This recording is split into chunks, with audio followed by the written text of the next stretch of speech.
जो इनफर्टिलिटी से रिलेटेड थे वो आए और उन्होंने बताया कि हम लोग वहाँ मिश्रा जी के प्रवचन सुन के आए और उन्होंने बताया कि आप ऐसे करोगे तो बच्चा पैदा हो जाएगा, ऐसे करोगे तो लड़की पैदा हो जाएगी। उन्होंने कुछ विधियां बताई। 21वीं सदी में भी आके साइंटिफिक सोच को पीछे रख रहे हैं। ये बड़े हमारे लिए दुर्भाग्य की बात है। मरीज जो है, रोगी, इस तरीके के बहकावे में ना आए कि लड़की पैदा हो जाएगी फलानी चीज़ खाने से, सुबह सुबह संतरा खाने से, या शाम को नींबू का रस पीने से, या कोई और चीज़ और विधि जैसा कि कथाओं में, प्रवचनों में। आज हम हैं डॉक्टर सीमा मित्तल और डॉक्टर जीडी मित्तल जी के साथ। बांझपन एक बड़ी समस्या जो इन दिनों समाज में आपको देखने को मिलती है। महिलाओं को बेटा या बेटी नहीं होती और फिर उसके बाद बाबाओं के यहाँ चक्कर पर चक्कर लगाते हैं, जिसके परिणाम भी आप देखते हैं। इन्हीं सब भ्रम की स्थितियों को दूर करने के लिए इंडियन फर्टिलिटी समिति की ओर से नीमराना में 30 और 31 मार्च को एक बड़ी कॉन्फ्रेंस का आयोजन किया जा रहा है। इस कॉन्फ्रेंस में बांझपन के उन तमाम कारणों पर मंथन होगा जिनकी वजह से समाज में ये दिक्कतें आती हैं, उन कारणों का निवारण कैसे होगा, इन विषयों पर भी मंथन होगा। देश भर से 100 से भी अधिक चिकित्सक इस कार्यक्रम में उपस्थित रहेंगे। हम बात करेंगे डॉक्टर सीमा मित्तल और डॉक्टर जीडी मित्तल से इसी विषय। कॉन्फ्रेंस का आयोजन किया जा रहा है निमराना फोर्ट पैलेस में। हरियाणा चैप्टर जो है हमारा इनफर्टिलिटी सोसाइटी का, उसके तहत हम लोग ये कॉन्फ्रेंस कर रहे हैं। और इसका उद्देश्य यही है कि जो बांझपन की समस्या आज दिनों दिन बढ़ती जा रही है और मरीज़ को अक्सर पता नहीं होता कि वो क्या करे, और इस रैपर युग में वो तरह तरह के प्रलोभन देखता है और इधर उधर चला जाता है। फिर डॉक्टर्स भी हमारे जो छोटे शहरों में उनको पूरी नॉलेज नहीं होती, तो अक्सर जब मरीज़ हमारे पास आता है तो काफ़ी ख़राब हो जाता है।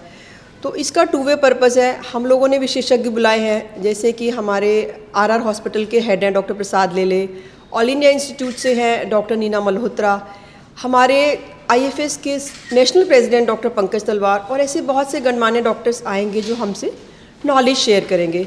इसके अलावा पूरे हरियाणा से लगभग 110 डॉक्टर्स आ रहे हैं, जिनमें कुछ लोग ऐसे हैं जिन्हें कुछ बांझपन के बारे में नॉलेज है और कुछ लोग नॉलेज गेन करना चाहते हैं। तो हमने एक ये प्लेटफॉर्म बनाया है जहाँ पे नॉलेज शेयरिंग होगी, जिससे हम बांझपन से जो प्रभावित महिलाएं हैं उन्हें बेटर ट्रीटमेंट दे सकें और उनको एक जो रेट्स हैं आजकल हर चीज़ के दाम जो बढ़ रहे हैं, उनके जो है कॉस्ट इफ़ेक्टिवनेस आ जाए, उसमें बेस्ट ट्रीटमेंट आ जाए। उसके अलावा एक ड्रीम है हमारे नेशनल प्रेसिडेंट का, जो एक संजीवनी प्रोजेक्ट हम लोग शुरू करने जा रहे हैं, जिसका उद्देश्य यही है कि गांव-गांव जाकर रिमोटेस्ट एरिया में जहां पे अभी भी गूगल सर्च नहीं है, उन लोगों को हम अवगत कराएं कि बांझपन का इलाज कब और कैसे शुरू करा दिया जाए, ताकि साधु महात्माओं के चक्कर में ना पड़ के वो अपना ट्रीटमेंट करा सकें।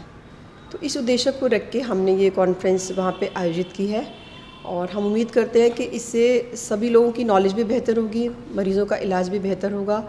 क्योंकि आज के युग में जब शादी की उम्र 30 को पार कर गई है, बेहतरीन फर्टिलिटी के लिए हम कहते हैं कि 25 साल तक लड़की की शादी हो जानी चाहिए और 30 साल तक परिवार पूरा हो जाना चाहिए। अगर आप बात करें, जो अंडाणु एक कन्या जब अपने माँ के गर्भ में होती है, उस भ्रूण में लगभग 6 मिलियन उसके होते हैं अंडाणु, जो कि जन्म पे घटकर 2 मिलियन रह जाते हैं। और जब उसका मासिक पहला आता है तो ये लगभग 5 लाख तक आ जाते हैं। हर दिन प्रतिदिन अंडाणुओं की क्षमता कम होती चली जाती है और 30 साल के बाद जो इसमें उतराव है बहुत ज़्यादा हो जाता है।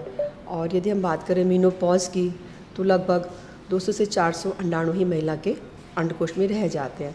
तो बहुत ही ज़रूरी है कि समय पे शादी की जाए, समय पे उनको गर्भधारण हो, और किसी वजह से यदि महिला सपोजिंग उसको कैंसर है या शादी में कोई अड़चन आ रही है, तो एक जो लेटेस्ट कंसेप्ट आया है जो कि फर्टिलिटी प्रिजर्वेशन का कंसेप्ट है, जहाँ पे कि महिला अपने अंडाणुओं को, पुरुष अपने शुक्राणुओं को सुरक्षित रख सकता है, उसके बारे में भी हम लेटेस्ट नॉलेज जो भी हो रहा है विश्व में उसके बारे में डिस्कस करने जा रहे हैं।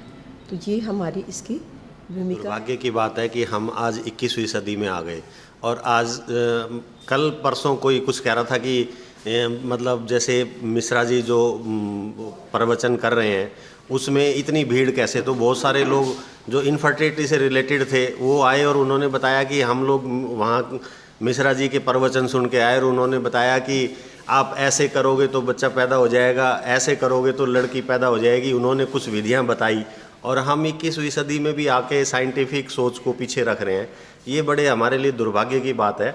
और जैसे ये आयोजन है, जैसा ये कॉन्फ्रेंस हम कर रहे हैं, ये आयोजन साइंटिफिक टेम्परामेंट को बढ़ाते हैं और इससे जो साइंटिफिक सोच है वो धीरे धीरे बढ़ती है।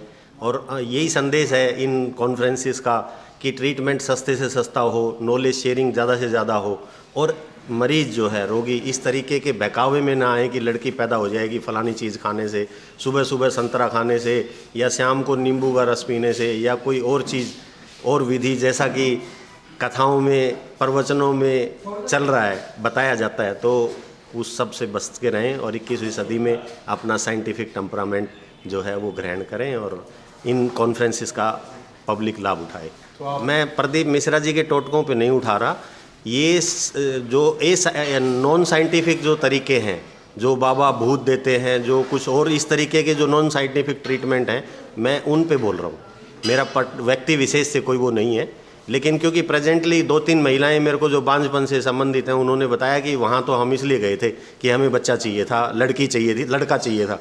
तो ऐसे में फिर हमें साइंटिफिक टेम्परामेंट की बात करनी ही पड़ेगी।